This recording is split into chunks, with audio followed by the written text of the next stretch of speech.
So we continue reading from the Srimad Bhagavatam from the 4th canto, chapter 4, entitled Sati Quits Her Body, text number 14. Om Namo Bhagavate Vasudevaya. Om Namo Bhagavate Vasudevaya. Om Namo Bhagavate Vasudevaya. Om Namo Bhagavate Vasudevaya. Om Namo Bhagavate Vasudevaya. Om Namo Bhagavate Vasudevaya. Going word by word. Yat Dviaksharam Nama Kiriritam Nrinam Sakrit Sakrit Prasangat Akam Ashu Anti Tat Pavitra Kirtim Tam Alankya Shasanam Bhavan Aho Dveshti Shivam Shivetaraha. Just give me a second to tune. Yadyaksharam namagiriritam nrinam. Yadyaksharam namagiriritam grinam. Yadyaksharam namagiriritam nrinam. Yadyaksharam namagiriritam grinam. Sakrit prasangadagam ashuhantita. Sakrit prasangadagam ashuhantita. Sakrit prasangadagam ashuhantita. Sakrit prasangadagam ashuhantita. Pavitra kirtim tamalamkya shasanam. Pavitra kirtim tamalangya shasanam. Pavitra kirtim tamalanga shasanam. Pavitra kirtim tamalangya shasanam. Bhavanaho dvishti shivam shivetaraha. Bhavanaho dveshti shivam shivetaraha. Bhavanaho dvishti shivam shivetaraha. Bhavanaho dveshti shivam shivetaraha. Yadyaksharam namagiriritam nrinam. Yadyaksharam namagiriritam nrinam. Sakrit prasangadagam ashuhantita. Sakrit prasangadagam ashuhantita. Pavitra kirtim tamalamkya shasanam. Pavitra kirtim tamalangya shasanam. Bhavanaho dvishti shivam shivetaraha. Bhavanaho dveshti shivam shivetaraha. Yadvaksharam nama gireritam nrinam. Yadyaksharam namagiriritam nrinam. Sakrit prasangad agam ashuhantitat. Sakrit prasangadagam ashuhantitat. Pavitra kirtim tamalanghayam shasanam. Pavitra kirtim tamalamkya shasanam. Bhavanaho dveshti shivam shivetaraha. Bhavanaho dvishti shivam shivetaraha. Yadyaksharam nama gireritam grinam. Yadyaksharam namagiriritam nrinam. Sakrit prasangadagram asuhantitat. Sakrit prasangadagam ashuhantitat. Pavitra kirtim tamalangya shasanam. Pavitra kirtim tamalamkya shasanam. Bhavanaho dveshti shivam shivetaraha. Bhavanaho dvishti shivam shivetaraha. Yadyaksharam nama gireritam nrinam. Yadyaksharam namagiriritam nrinam. Sakrit prasangadagam ashuhantitat. Sakrit prasangadagam ashuhantitat. Pavitra kirtim tamalangya shasanam. Pavitra kirtim tamalamkya shasanam. Bhavanaho dveshti shivam shivetaraha. Bhavanaho dvishti shivam shivetaraha. Yat, which Dviaksharam, consisting of two letters. Nama, name. Gira iritam, merely being pronounced by the tongue. Naranam, persons. Sakrit, once. Prasangat, from the heart. Aham, sinful activities. Ashu, immediately. Anti, destroys. Tat, that. Pavitra Kirtim, whose fame is pure. Tam, him. Alankya Shasanam, whose order is never neglected. Bhavan, you. Aho, oh. Dveshti, envy. Shivam, Lord Shiva. Shiva Itaraha, who are inauspicious. Translation purport based on English. Prabhupada ki jai. Sati continued, my dear father, you are committing the greatest offense by envying Lord Shiva, whose very name, consisting of two syllables, Shi and Va, purifies one of all sinful activities. His order is never neglected. Lord Shiva is always pure, and no one but you envies him. Purport. Since Lord Shiva is the greatest soul among the living entities within this material world, his name, Shiva, is very auspicious for persons who identify the body with the soul. If such persons take shelter of Lord Shiva, gradually they will understand that they are not the material body, but are spirit soul. Shiva means Mangala, or auspicious. Within the body, the soul is auspicious. Aham Brahmasmi, I am Brahman. This realization is auspicious. As long as one does not realize his identity as the soul, whatever he does is inauspicious. Shiva means auspicious, and devotees of Lord Shiva gradually come to the platform of spiritual identification, but that is not all. Auspicious life begins from the point of spiritual identification, but there are still more duties. One has to understand one's relationship with the Supreme Soul. If one is actually a devotee of Lord Shiva, he comes to the platform of spiritual realization. But if he is not intelligent enough, then he stops at that point, only realizing that he is spirit soul, Aham Brahmasmi. If he is intelligent enough, however, he should continue to act in the way of Lord Shiva, for Lord Shiva is always absorbed in the thought of Vasudeva. As previously explained, Sattvam Vishuddham Vasudeva Shaktitam. Lord Shiva is always in meditation on the lotus feet of Vasudeva, Sri Krishna. Thus, the auspicious position of Lord Shiva is realized if one takes to the worship of Vishnu, because Lord Shiva says in the Shiva Purana that the topmost worship is worship of Lord Vishnu. Lord Shiva is worshipped because he is the greatest devotee of Lord Vishnu. One should not, however, make the mistake of considering Lord Shiva and Lord Vishnu to be on the same level.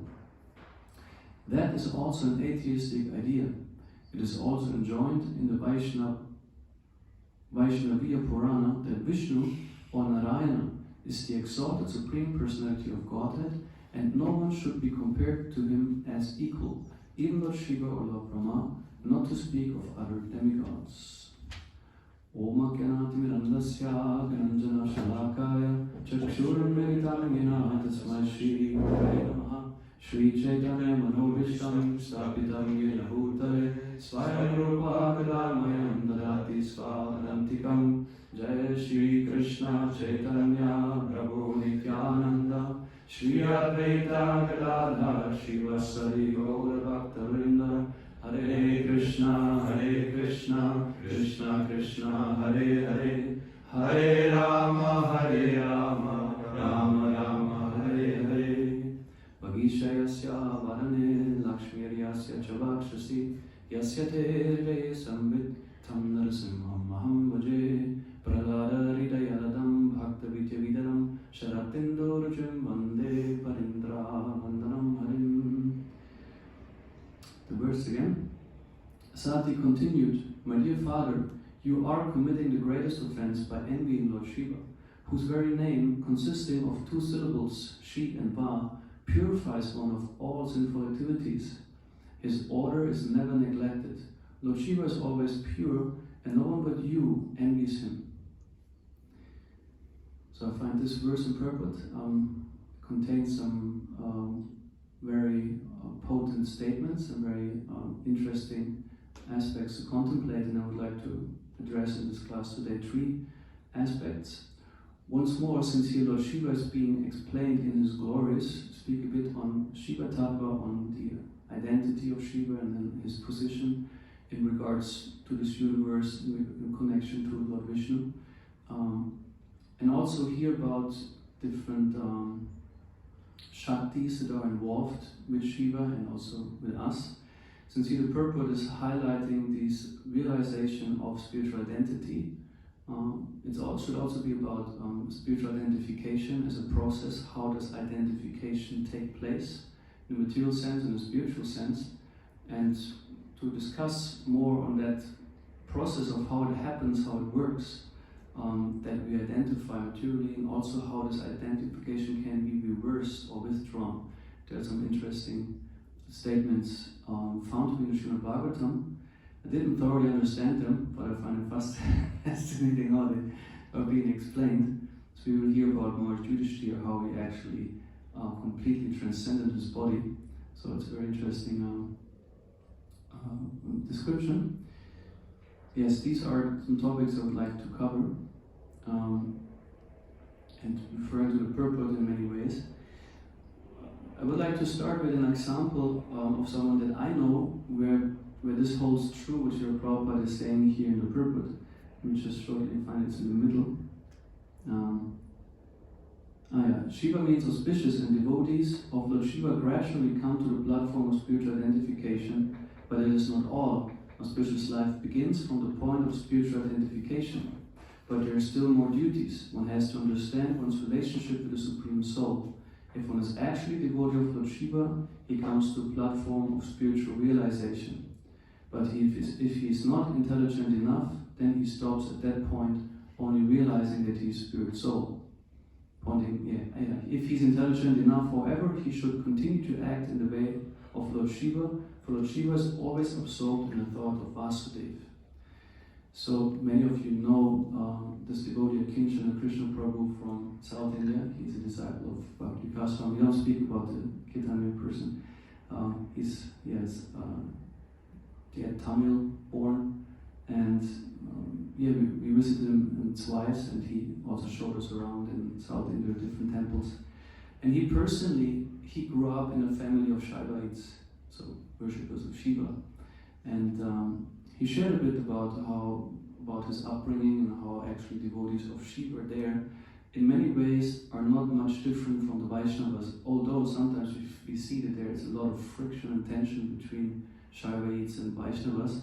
But looking closer to their way of worship, to the nature of their prayers, we can see that they actually share very similar mindset and consciousness when it comes to Shiva and Vishnu.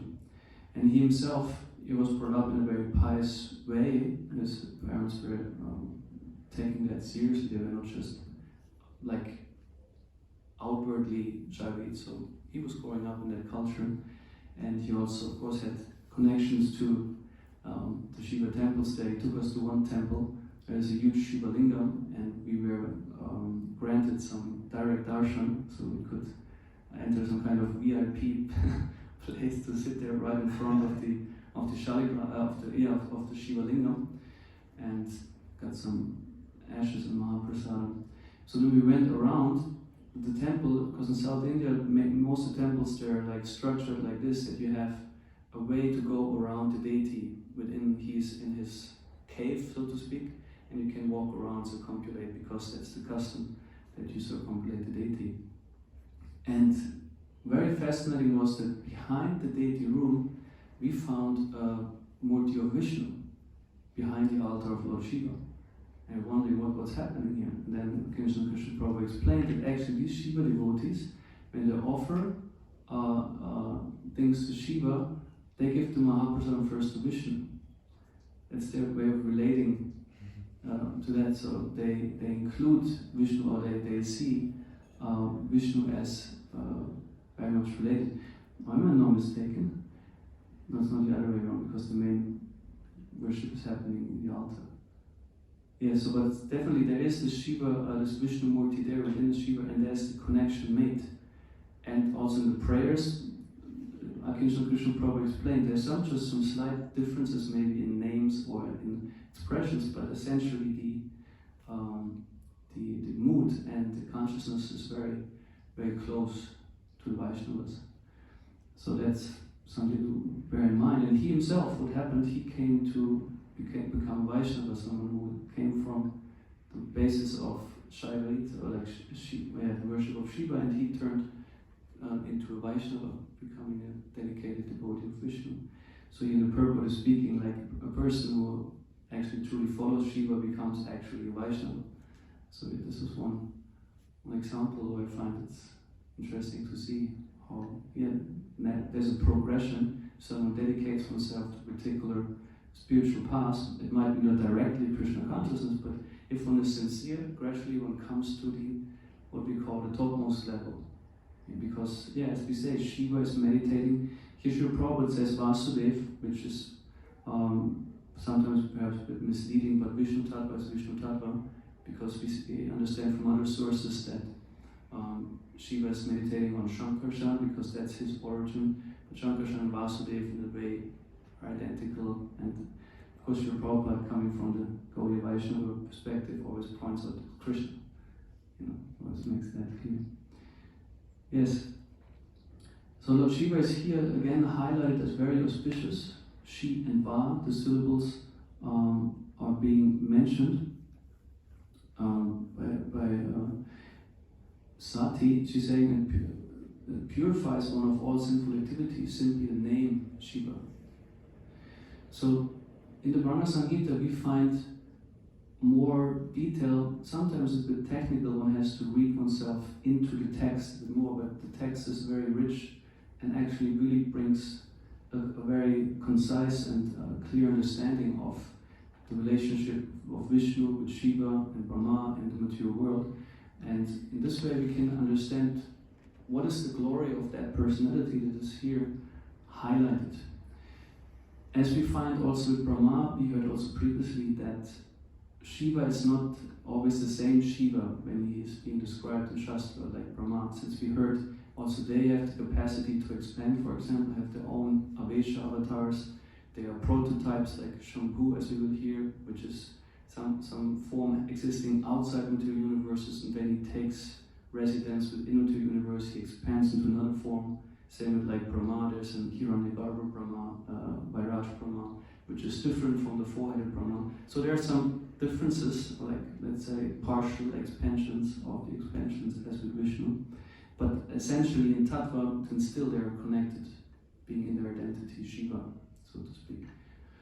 So, and we find that the Brahma Samhita from text 8 actually, 9, from text 8 till 16 is dedicating a lot of itself to describing how actually Lord Shiva or Shambhu is very relevant, not just relevant, but how he is actually Lord Vishnu, though he's not Vishnu Tattva.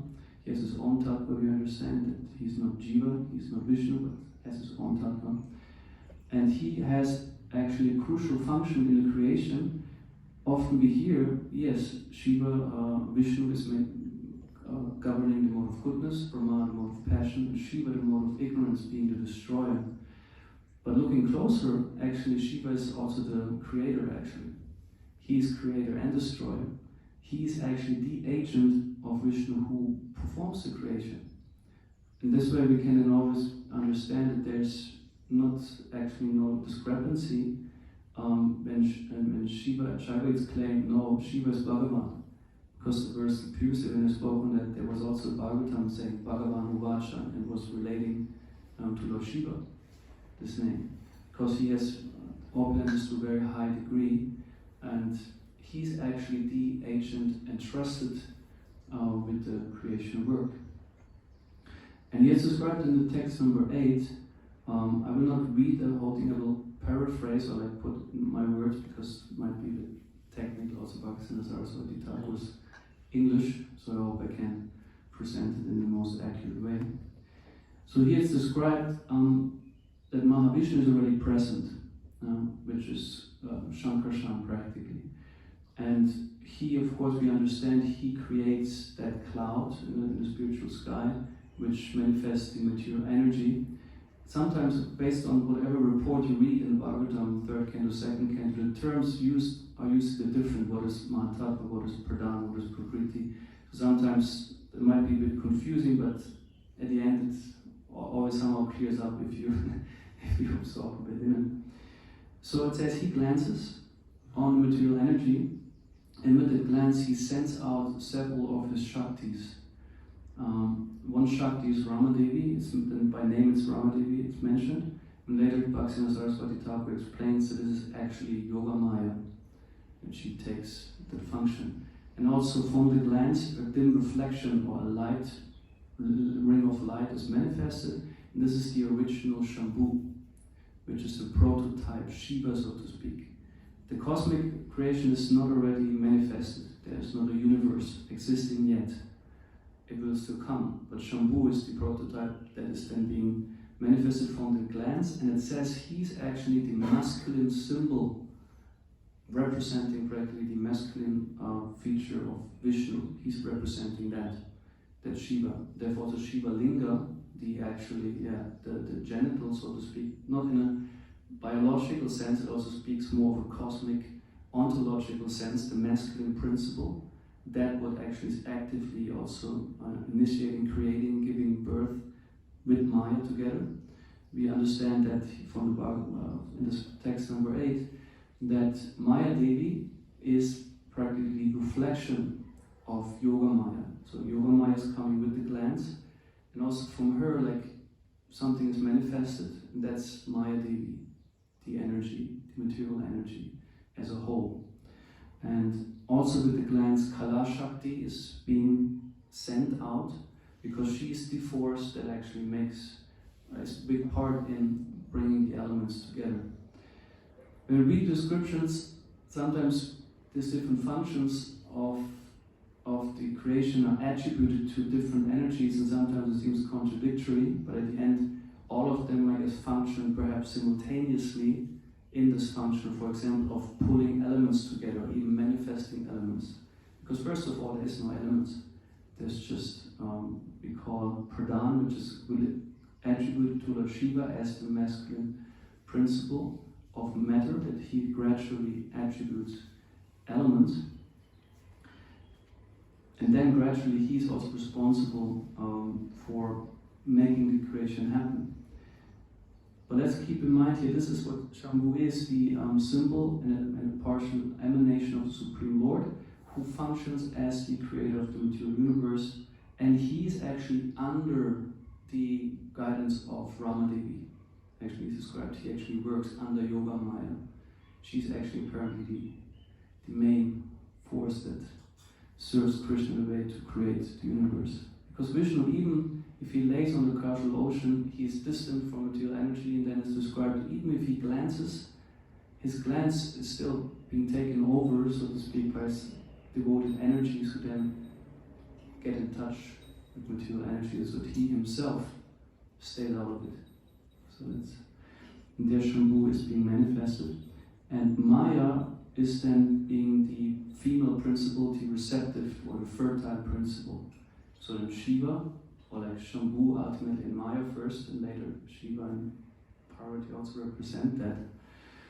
But they are these two principles, masculine and feminine, they come together, and under the supervision of Mahavishnu.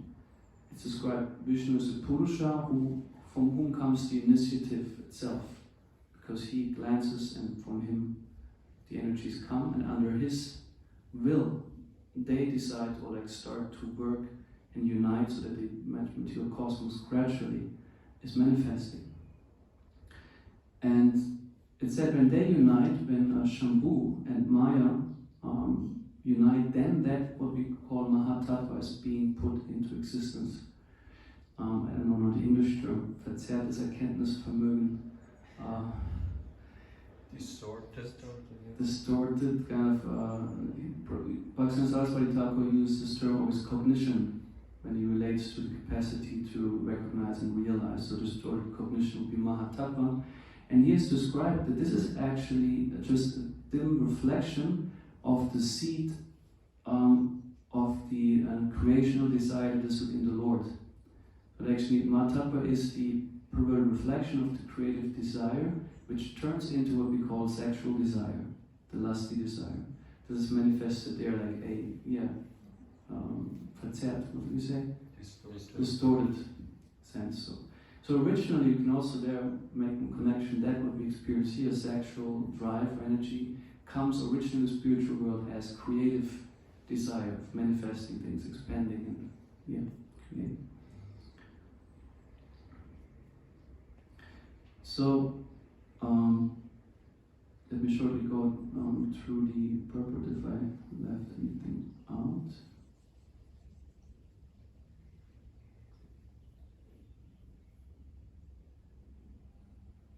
Yes.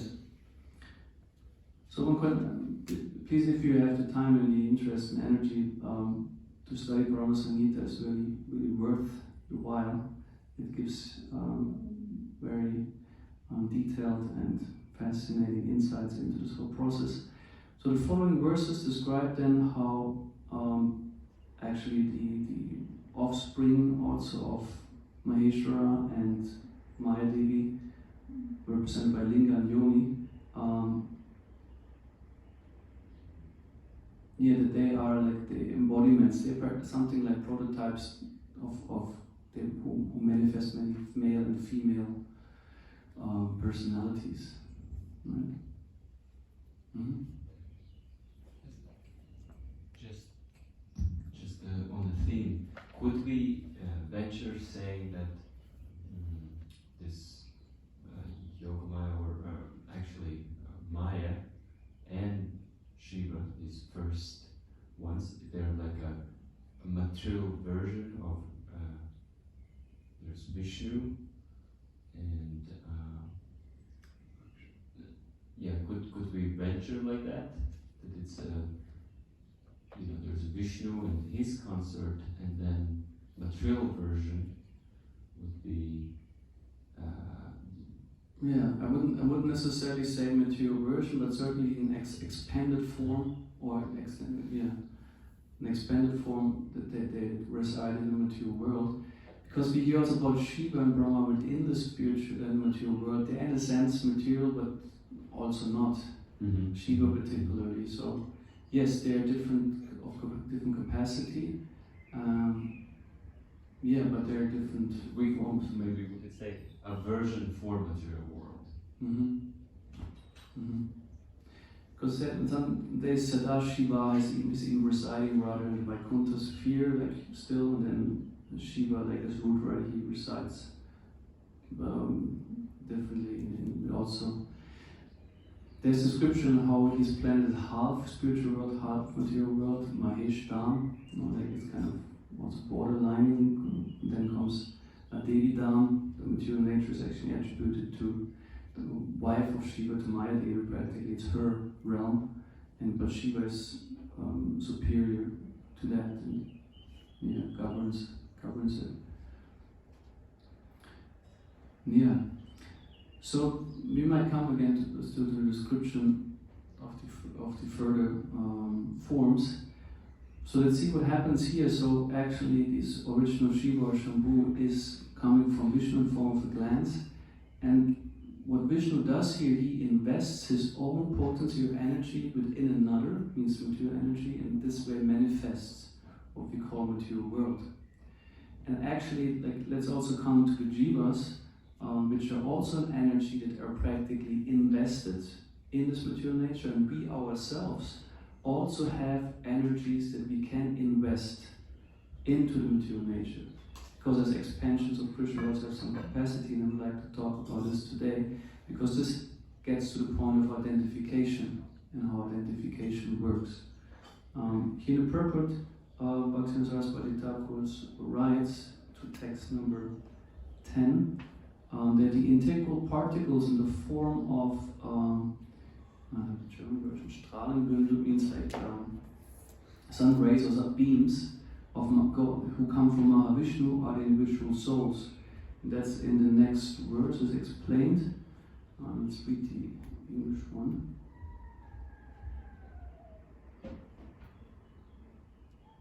Yes, Sahasra Shirsha Purusha Sahasraksha Sahasrapat Sahasrabahu Vishvatma Sahasram Shah Sahasrasu.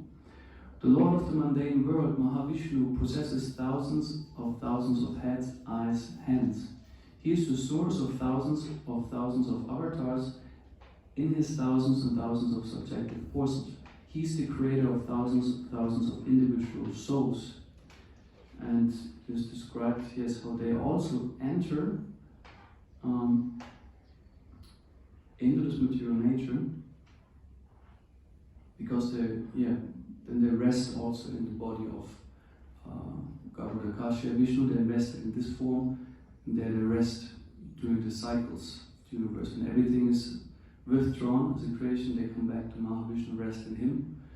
And he writes further,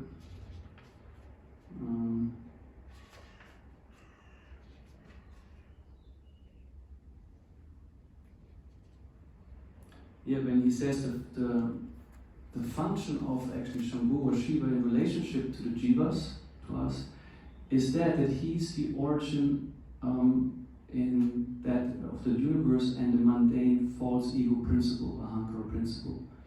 It's not a teacher's governance, that is also described here, that actually Maya Devi, under the direction of also Mahavishnu, actually gradually creates the ahankara.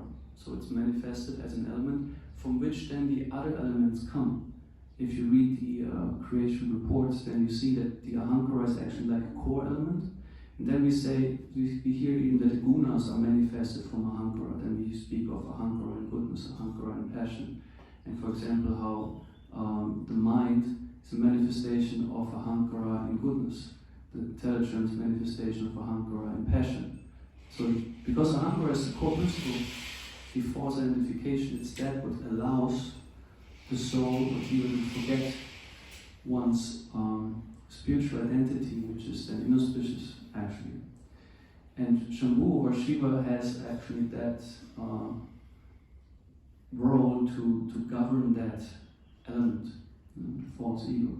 And Srila Prabhupada, Srila Bhaktivinoda Saraswati Thakur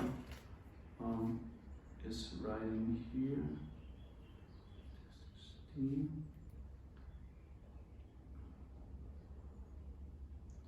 The innumerable jivas as spiritual particles emanating from the oversoul in the form of pencils of rays of effulgence have no relation with the mundane world when they come to know themselves to be the eternal servants of the Supreme Lord. They are then incorporated into the realm of Vaikuntha, but when they desire to lord it over Maya, forgetting their real identity, the egoistic principle Shambhu, entering into their entities, makes them identify themselves as separate enjoyers of mundane activities. Hence, Shambhu is the primary principle of the egotistic mundane universe and of perverted egotism in jivas that identifies itself with their limited material bodies. So we find interesting concepts and actual realizations in psychology. How does that actually take place, this whole identification? And there's one person, a famous psychologist, Paul Federn. He was a disciple actually of Sigmund Freud, but he also developed things further, and he had a broader understanding of many things. He was not as much of a reductionist. And he had a concept of two energies, speaking of Shaktis, because as we see, Vishnu employs his Shaktis, and actually also we, interestingly, have Shaktis that we employ and that we invest in the material nature. And he speaks of the, also Federn speaks of the object energy and the self energy, or like energy of selfness, he calls it. So that's actually, let's call it mental energy, psychological energy that is there. We might not name it like this, but we might not even differentiate it like this normally, because we just feel something happens, but we not necessarily know how and why. So they actually, I find, figured out quite an interesting part of the dynamic between self and matter. That we say an object energy would mean that I myself direct, let's call it consciousness, this would be one of our Shaktis. We have consciousness as an energy form that we can invest in things, that we can also withdraw from things, then they become conscious or unconscious. So it's a Shakti we have, similar like when Vishnu is investing his Shaktis and then something happens in relationship to what they are invested to or in, right? And then we understand certain objects, identifying them as belonging to us, or we become conscious. Let's say a chair. A chair is neutral like this. Some order when we start to use a chair, suddenly we invest this with some part of our energy, and then it becomes our chair. You know, it's then my chair where I sit, for example. And sometimes we have that people sense that energy by saying, "Oh no, don't sit there. It's his or her chair." So the Shakti is kind of present in a space or whatever. So some small example. But the thing is, some object that usually has no relationship to you gets a relationship by me investing my consciousness in it and connecting it to me somehow, or uniting it, saying, now this belongs to me. This is the whole principle, of course, of Rajas and Tamas, the energies that influence us. But at the same time, when I withdraw from that, when I give up, so to speak, this identification, this chair is meaningless. It's just a chair as it was before, and I might not be conscious of it anymore.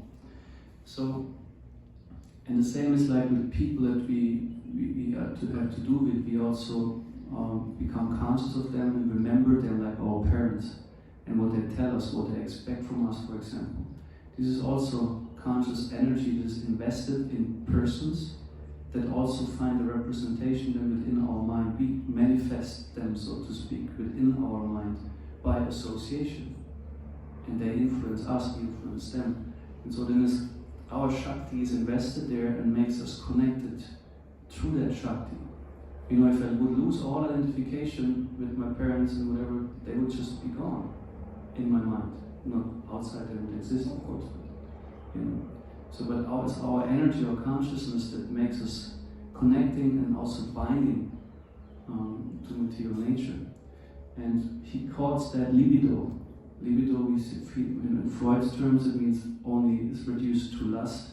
But he actually says it's an integral, integrating, upbuilding, loving energy that puts together, that unites me with the things in my environment, even with my own body.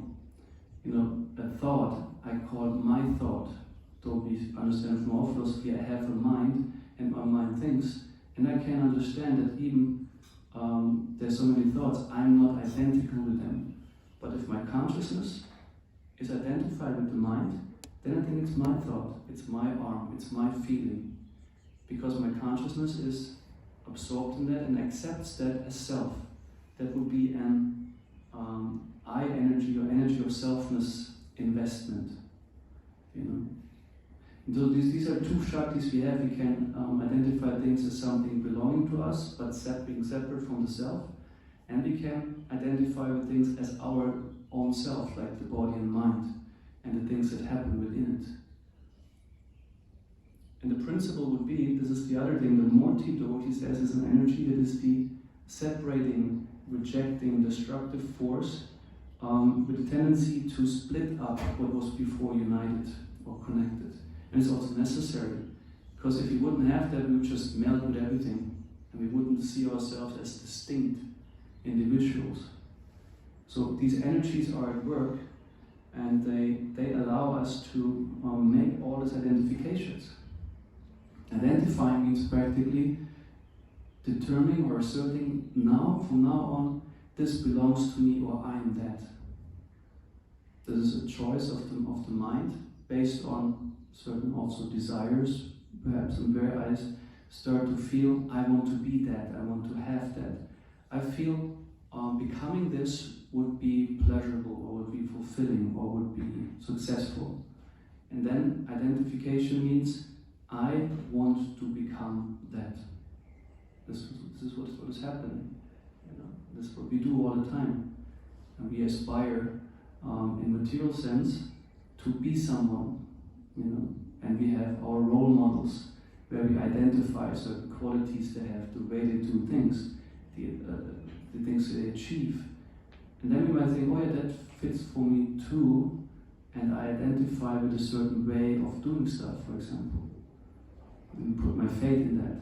And then naturally what people do, they transform into what they identify with, or at least attempt to. And this is a process that we also use, of course, in our spiritual life, or we should use. We want to identify ourselves as Vaishnavas. There's a concept, what is a Vaishnava? There's certain behaviors, lifestyle, qualities, appearance, etc. Like and also one of the principles of Goswami is saying, Tat tat karma pravartanat, Sankatyaga Satovrite. Actually, Satovrite is the soldier following in the footsteps of the great personalities, which means that we start to invest, so to say, our consciousness in their way of being and make an identification, saying, oh, this is actually something I could aspire to be. There will be a positive identification which helps us to become more of a Vaishnava by seeing these people, and this is association. That's why association is so important, because by association we develop identification, consciously or subconsciously, in any way.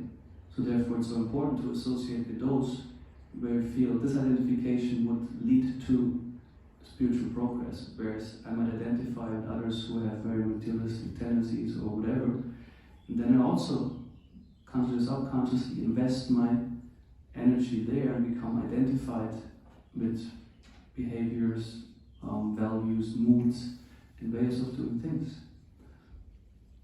And the principle of that, we can also understand that we practice to withdraw also our consciousness from things like matter, like possessions or material roles. We always wanted to give up the identification with the body and possibly identify, because this is what here in this verse is so much stressed. He always points out this Shiva as Mangalam having the effect that people can give up their false ego practically and come to the platform of Aham Brahmasmi, standing the self, but saying this is not all. From there one should understand one's relationship with Supreme Lord by spiritual identification. And this may be one of our tasks, to contemplate, to identify with the Atma, and by hearing the statements, what is Atma, and more withdraw, so to speak, our consciousness from things that we can understand are not Atma. Like this body, saying, yeah, I have this body and I perceive it, but I consciously decide not to identify it as the true self. So it's a process of contemplation and repeated effort to, first of all, become aware that we have this sense of self and that we have Shaktis that we use. I find this concept very interesting, and it's actually completely in line with our philosophy, and we also see that we manifest things with our consciousness. So first we have, then Krishna also says, I am the cause of the material energy and its cause and effect, but a jiva is the cause of happiness and distress, creating different life circumstances. Vishnu Chakravarti Thakur is explaining also, Paradivita Bhushan is explaining one of the purposes, 13th note of the 4th chapter, speaking of Krishna's neutral, where he says he provides the soil, the seed, the rain and everything, but exactly what is in the plant, the nature of the plant is determined by the desire of the jiva. So it seems sometimes he does everything, and he practically does almost everything, but the jiva's desire or consciousness is creating or co-creating the material existence. So let's see ourselves as that, as co-creators, because we do also create with our choices, with the way how we invest our consciousness in different ideas, lifestyles, behaviors, practices, activities, so many identities, and be conscious how to use it. You know, we anyway can stop using it by consciously identifying with spiritual values, behaviors, practices, personalities. Even with Krishna himself, we're supposed to identify with Krishna. Not, of course, in the monistic way that we merge, but we should understand ourselves, as is mentioned here, like as the sun has sun rays, we are of same nature. Also, the Upanishad points it out. At the end, a person prays, please reveal yourself to me. I can see your true self because of social words effulgence. Please reveal yourself to your devotee because I'm also of the same nature like you. You know, I'm also Brahman. So the idea is identify as that. Identify yourself with the Supreme Brahman, not in an impersonal sense, of course, but understand you are an expansion of Krishna. That's a positive identity you have. As Bhaktivinoda Saraswati Thakur also explains, if you recognize that, we can gradually develop also our particular spiritual identity under the guidance of the Guru and the Vaishnavas in the process. Hare Krishna. Hare Krishna. Are there any comments or questions? Refutations? I have a question, and you mentioned that the original sex desire comes from Mahavishnu, how he has desired to create. And I remember hearing that before, that actually sex is the act of creation, and that sex desire is in a way a desire for creating. But I was always thinking, especially nowadays, well, if we speak of sex, it's a very gross thing, you know. Often right opposite, destructive than creative. People don't really think about, I want to create a child and have a nice family, but they just want to have a pleasure out of it. Maybe you could say something about this. But here the description is, let's say, from the Brahma Samhita in the 9th verse, he's describing this like the word is used, let's say it's used the English version.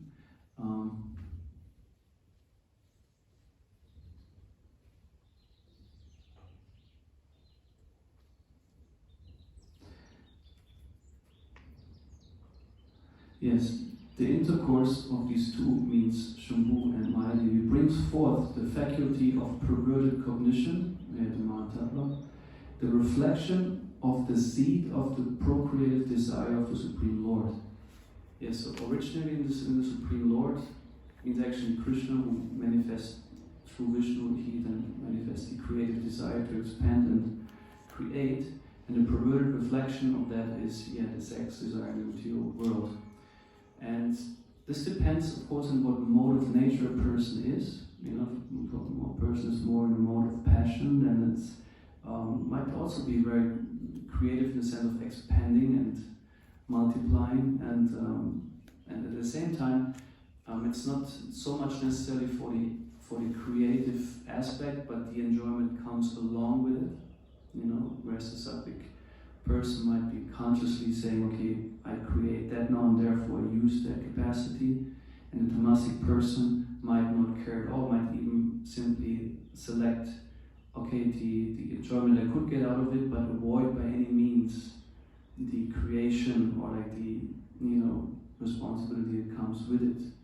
So if you look at the sexual energy or like the aspect of sex life broader, it has of course a few dimensions, biological dimensions, emotional dimensions, social dimensions, moral dimensions. There's so many aspects to it besides the very act. We also say in our philosophy that when we speak of sex life, we don't only speak of the biological physical sex, we also speak of a subtle form of sex, which goes, for example, into admiration, recognition, wanting to be glorified. This way enjoying the approval and in this way the affection and love of others. So it's intrinsically it's the self-centered desire to enjoy, in various ways. And the expression mainly we have is the physical between the genders, but then there's also the mental and subtle, which is per se. Might also be directed to gender, but so sex life means putting yourself in the center as the enjoyer and seeing others or like your environment as objects of enjoyment. So in a broader sense, sex means materialism per se, which is exemplified or like finds its prototype or like, yeah, so to speak, in the sexual affairs. And the more a person develops sattva guna, the more he can transform that tendency also back, or at least, how to say, regulate himself that much that doesn't bring himself or herself into destruction. Because we see also an effect is that so many people have unrestricted sex life, and as a really literally natural consequence, diseases develop, which is a sign, hey, there's something I do which apparently creates destruction. Right? This has to do with it. It's just simply by biology you can see that every body, since the body is in itself actually something disgusting, has a lot of bacteria and whatever naturally with it. So the more people exchange it all the time, then the pool of bacteria and whatever becomes bigger, than diseases develop. So yeah, let's have some thoughts on that. I have a question on top of that. Thank you, first of all. Also, of course, the famous verse in Bhagavad Gita where Krishna says, Kamosmi, and which is not dharma viruddha, not against the dharmic principles. And Prabhupada says it's to beget Krishna conscious children. And yeah, I was sometimes reflecting because Prabhupada gives a very specific translation for many things, as we know. But if Krishna says sex life according to Dharma, is it written like this in scriptures that the dharmic way of having sex life is to have the clear meditation, I want to beget a child, which will become a devotee, which I can, or is it more like, it's also a discussion on the devotees, it's more broad, that you can have sex life, which is, at least you don't use abortive means, or things like that. Contraceptive. You can say something about, or is it really, is sex life only Krishna if it's purely the meditation about begetting a Krishna conscious child? And Srila Prabhupada, in my understanding, of course, puts forward a very consequential Vaishnava philosophy, theological point of view. If you understand our basic philosophy is, like as here in this purport actually, Aham Brahmasmi, you are actually Brahman. And any kind of particular sexual desire or any other material activities hold you in this ignorance of material consciousness, then consequently you should ideally give it up all, or like not have any, completely transform your identification with it. Because you understand, it's also said that through sex life, particularly then, the identification gets stronger with the body, And to this verse particular, I haven't researched yet if there is particular dharmic shastras that deal with this statement, where it says how exactly is it to be understood in the context of situation. People, if it's particularly for the Krishna devotees, is it mentioned also for other types of spiritualists? Srila Prabhupada makes the point clear, and I know it's a challenge. Also for myself. I don't have children yet, and still I'm in this ashram since many years. So personally, I find it's an high ideal which Prabhupada is speaking about, and I think one should make efforts to really get there. At the same time, I also understand the aspect of creating a child, besides the responsible sex, is also the whole social cultural context, how to raise a child, bring up a child in our times and days. And finding these two things, the challenge of what it takes to create offspring versus the need to be intimate, with your partner, might be many of us might not live up to the ideal. So the ideal stands, and I think it should be strived for.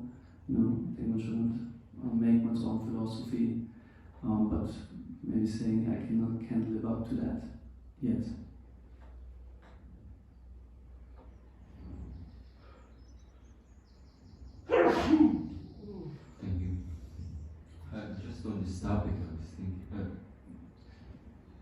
Krishna says, I think I agree also on this approach. Krishna says in Bhagavad Gita that you should always remember me. But then if you can't, then you do the practice of principles of Bhakti Yoga, and if you can't, then you do work for me. And then you can't, like he gives, and this statement of that Prabhupada statement that it's sex only for getting Krishna conscious child is probably the transcendental level in one sense, because Bhaktisiddhanta also Maharaj speaks about it, and that I would get so many children, thousands of children. I would have so many times sex if would make pure devotees. And so it seems like, yes, that is the top level, and then you still stay in the boundaries of Dharma, and then it's going, how much the capacity is of the person, and the psychological buildup of a person, and the physical buildup of the person, what the baggage the person carries. The main point is going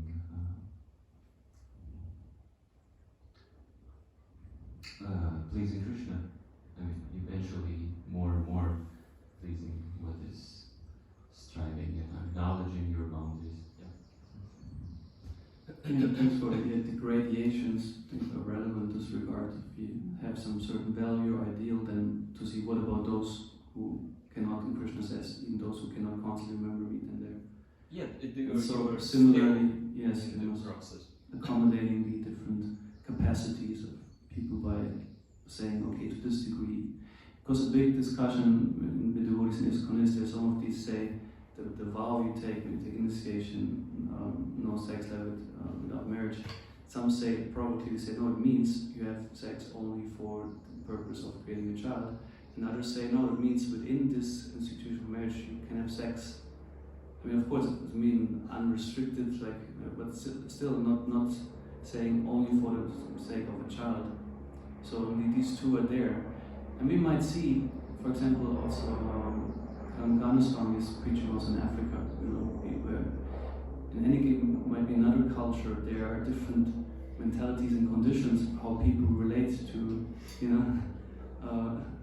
for example, monogamy, right? And it might be quite an achievement for someone to stick to one partner. Compared to that, might be saying, from a higher ground, if you stand somewhere that looks lower, but for a person there, that might be already something. Because otherwise, the person, if an ideal is too high for a person, it becomes irrelevant, and the person will just not at all attempt. Why should the person? So there's always, the Shastra gives in many ways always these gradations, if you're not fit for that and that. But at the same time, there's also consequence here, and you cannot claim to be a pure Vaishnava if you say, I can't live up to that. So, for example, we must then be also, on the other hand, have some humility and say, yes, I'm conditioned that way, but still the value stands like this. I just wanted to share that during the Bhakti Shastra we had once a quite heated discussion. I think it was with His Holiness Bhaktivedanta Damodar Maharaj, maybe even on this verse. And it came up that how can we understand many devotees of children who are not devotees? Mm-hmm. Does that mean they have had sex which was not? So this discussion was going on, many arguments came up. And of course one extreme was, if the child is not a devotee, you can surely say it was, the consciousness was not right. Alright. But then Pujya Prabhupada looks a bit... Yeah, right.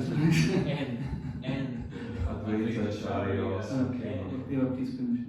So that this important point came up that you cannot judge it by the result, because the activity has so many factors, and it doesn't necessarily mean that if the result means the child is not pure devotee, that the activity was not dharmic.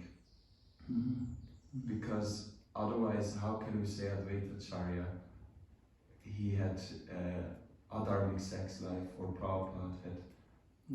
Yeah, well, turn it the other way around. I mean, where do we come from? Or like devotees, like this Jayadev, Prabhupada's disciple, you know, he came from a regular so-called karmic family. They had no clue about what does it mean to perform Gauda and Samskar.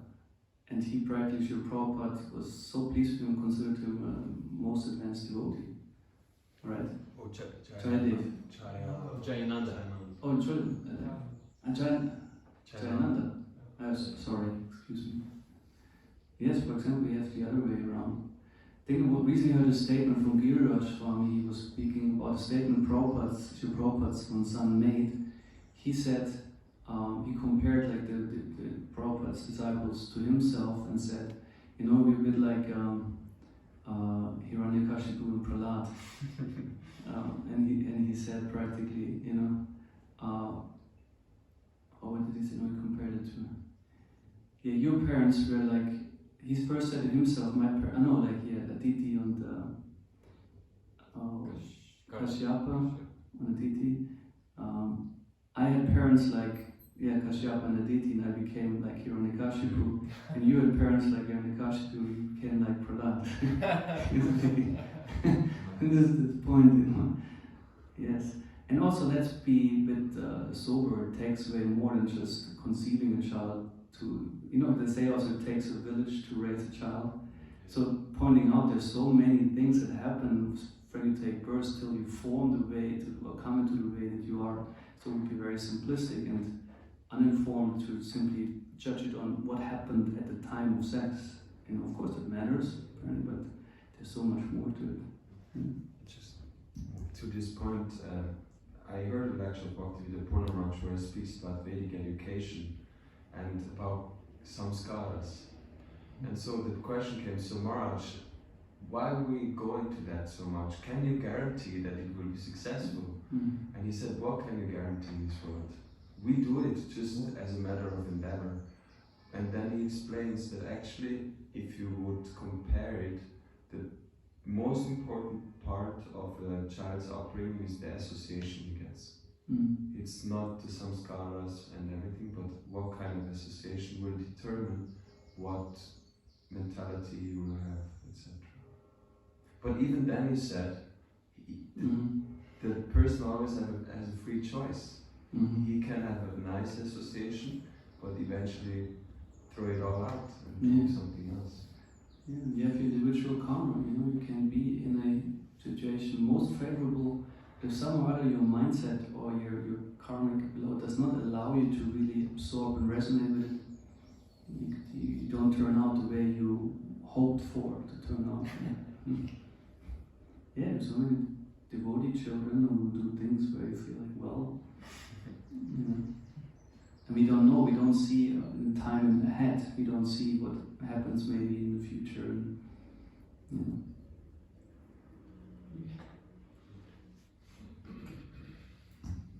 We see a deer in the forest, but I mean, the bar was a deer, you know, so the bigger picture.